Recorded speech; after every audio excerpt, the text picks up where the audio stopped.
இனிமையான நண்பர்களே, அன்புள்ளம் கொண்ட நெஞ்சங்களே, அனைவருக்கும் வணக்கம். கடந்த ஆண்டு செப்டம்பர் மாதம் 27ஆம் தேதி கரூரில் நடைபெற்ற ஒரு நிகழ்ச்சியில் மக்கள் சந்திப்பை நடத்திய நடிகர் விஜய் அந்த நிகழ்ச்சியில் 41 பேர் அகால மரணமடைந்து அந்த செய்தி இந்தியாவெங்கும் பரபரப்பை ஏற்படுத்தியதை யாரும் மறந்திருக்க முடியாது.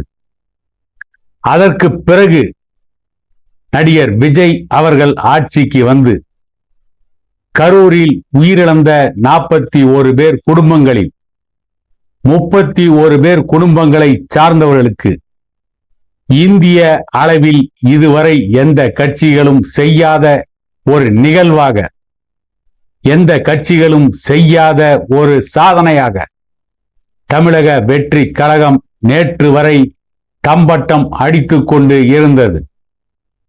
முதலமைச்சர் ஆனதற்கு பிறகு கரூருக்கு சென்ற நடிகர் விஜய் திமுகவை தீய சக்தி என்றும், அண்ணா திமுகவை தீர்ந்து போன சக்தி என்றும், தமிழக வெற்றி கழகத்தை மாபெரும் மக்கள் சக்தி என்றும், பராசக்தி என்றும், பார்போற்றும் சக்தி என்றெல்லாம் முழக்கமிட்டார். அவருடைய அத்தனை சக்திகளையும் திரட்டி வைத்து மூச்சை வாங்கி கொண்டாலும் கூட பேச்சை குறைத்து கொள்ளாமல் கர்ஜனை எழுப்பினார். அதை பற்றி பல ஊடகங்கள் முதலமைச்சர் விஜய் அவர்களின் அனல் பறந்த பேச்சு என்றெல்லாம் கூறினார்கள். ஆனால் இன்றைக்கு நடிகர் விஜய் ஆட்சியில் நடந்த முறைகேடு, முதலமைச்சர் விஜய் போட்ட உத்தரவை மதுரை உயர்நீதிமன்ற கிளை ரத்து செய்திருக்கிறது. கடுமையான கேள்வி கணைகளை முதலமைச்சர் விஜய் அவர்களுக்கு எதிராக கொடுத்திருக்கிறது நீதிமன்றம். தமிழ்நாட்டிலே என்ன நடந்து கொண்டிருக்கிறது? ஆட்சி அதிகாரத்தை பற்றி தெரியாமல் ஒரு ஆட்சி வந்தால் இப்படித்தான் தான் தோன்றித்தனமாக நடப்பார்கள். எந்த அரசியல் சித்தாந்த பார்வையும் இல்லாமல் கட்சி ஆரம்பித்த 2 ஆண்டுகளில் ஆட்சியை பிடித்த தமிழக வெற்றி கழகம் இப்பொழுது நீதிமன்றத்தால் கடும் விமர்சனத்திற்கு உள்ளாக்கப்பட்டு இருக்கிறது. நீதிமன்றம் கேள்வி கணைகளை முதலமைச்சர் விஜய் மற்றும் தமிழக வெற்றி கழக ஆட்சிக்கு எதிராக தொடுத்திருக்கிறது. கடந்த ஆண்டு செப்டம்பர் 27ஆம் தேதி நடிகர் விஜய் நிகழ்ச்சியில் கலந்து கொண்டு உயிர் நீத்த 31 பேர் குடும்பங்களுக்கு நடிகர் விஜய் அவர்கள் அரசு பணி நியமன ஆணையை கொடுத்தார். இந்த ஆணையை மதுரை உயர்நீதிமன்ற கிளை ரத்து செய்திருக்கிறது. நடிகர் விஜய் அவர்கள் அவருடைய கட்சி நடத்திய நிகழ்ச்சியில் கலந்து கொண்டு உயிர் நீத்த 41 பேர் குடும்பங்களில் 31 பேர் குடும்பங்களுக்கு அரசு பணி வழங்கி நியமன உத்தரவு கொடுத்ததை ரத்து செய்ய வேண்டும் என்றும், லட்சக்கணக்கான இளைஞர்கள் வேலை வாய்ப்பு நிறுவனத்தில் பதிவு செய்து வேலை வாய்ப்பு அலுவலகத்திலிருந்து ஒரு நேர்முக தேர்வுக்காக கடிதம் வராதா என்று ஏங்கிக் கொண்டு இருக்கிறார்கள்.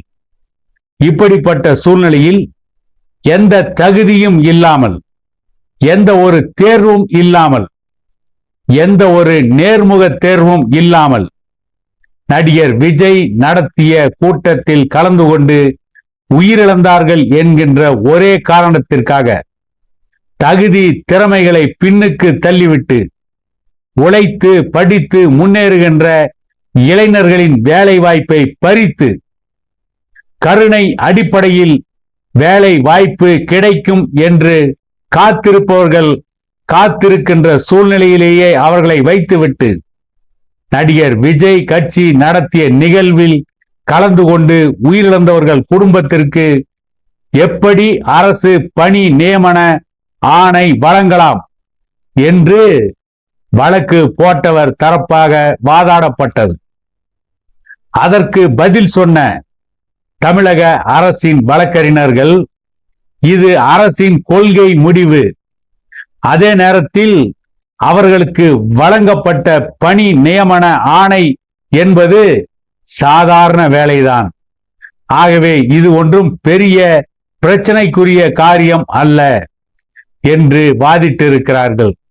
அதற்கு பதில் சொன்ன நீதிபதிகள், ஒரு நாளைக்கு எத்தனையோ சாலை விபத்துக்களில் பலர் உயிரிழக்கிறார்கள். சிவகாசி பகுதியில் பட்டாசு தொழிற்சாலைகளில் விபத்து ஏற்பட்டு பலர் உயிரிழக்கிறார்கள். இவர்களுக்கெல்லாம் அரசாங்க பணி நியமன ஆணை கொடுக்குமா? எந்த ஒரு பணியாக இருந்தாலும், எந்த ஒரு வேலையாக இருந்தாலும் அதன் மூலம் நிச்சயம் அந்த குடும்பத்திற்கு ஆதாயம் இருக்கவே செய்யும். ஆகவே அரசாங்க வேலையை சாதாரண வேலை என்றோ, இது சாதாரண பணி என்றோ, இது உப்புக்கு உதவாத ஆணை என்றோ எதையும் எடுத்துக்கொள்ள முடியாது. இது நிச்சயமாக வரம்பு மீறல் தான் என்று சொல்லி நடிகர் விஜய் அரசால் கரூரில் உயிரிழந்தவர் குடும்பத்திற்கு கொடுக்கப்பட்ட அரசு பணி நியமனத்தை மதுரை உயர்நீதிமன்ற கிளை ரத்து செய்துவிட்டது. நடிகர் விஜய் அரசு இந்தியாவிலேயே ஒரு மோசமான முன்னுதாரணத்தை உருவாக்கியது. இதற்கு முன்பு எத்தனையோ அரசியல் கட்சிகள் நடத்திய நிகழ்ச்சிகளில் பலர் உயிரிழந்திருக்கிறார்கள், கூட்ட நெரிசலில் உயிரிழந்திருக்கிறார்கள். அவர்களுக்கெல்லாம் எந்த கட்சியும் ஆட்சிக்கு வந்ததற்கு பிறகு அரசாங்க பணியை வழங்கவில்லை, அரசாங்க வேலையை கொடுக்கவில்லை. அவர்கள் கட்சி சார்பில் அவர்களுக்கு உதவி செய்திருக்கிறார்கள். அவர்கள் கட்சி சார்பில் ஏதேனும் தனியார் துறையில் வேலை வாங்கி கொடுத்திருப்பார்கள். அரசு அதிகாரத்தை நடிகர் விஜய் முதலமைச்சராக வந்ததற்கு பிறகு பயன்படுத்தியதைப் போல, அதிகார துஷ்பிரயோகம் செய்ததைப் போல வேறு எந்த முதலமைச்சரும் இதுவரை இந்தியாவின் எந்த மாநிலத்திலும் செய்யவில்லை என்பது கடந்த கால வரலாறு. ஆகவேதான் கடும் கோபத்தோடு நீதிமன்றம் நடிகர் விஜய் போட்ட அரசு பணி நியமன ஆணையை ரத்து செய்திருக்கிறது. இதன் மூலம் நடிகர் விஜய் அரசு ஆட்சிக்கு வந்த கொஞ்ச நாட்களில் அதிகார துஷ்பிரயோகம் செய்திருக்கிறது. அதிகார துஷ்பிரயோகம் செய்தது மட்டுமல்ல, அதிகாரத்தை தவறாக பயன்படுத்தி இருக்கிறது.